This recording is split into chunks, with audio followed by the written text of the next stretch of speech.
rumor was, or story goes, Annie was a doctor's She was daughter? a doctor's daughter Okay. in Spanish Fort, and she was known as a Spitfire.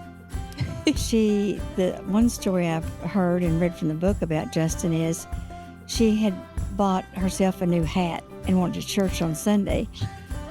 During the next week, she saw a lady of the night walking down the sidewalk, or they didn't have sidewalks back then, but walking down the street, and had on the same hat, and that did not sit well with Annie. So she walked over and proceeded to take the hat off her head, which caused a fight between the ladies.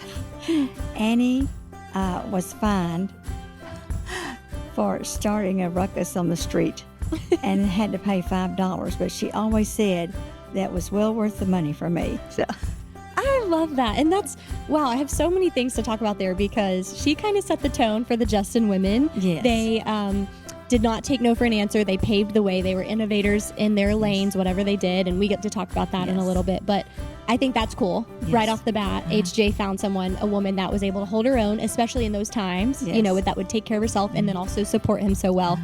And then something else jumps out at me, the $5 that she got fined $5. He paid $5. It's just like, I like to say sometimes now it feels like every time you go to the store, something's $5. But back then, $5 was a lot of it was money. a lot of money back then.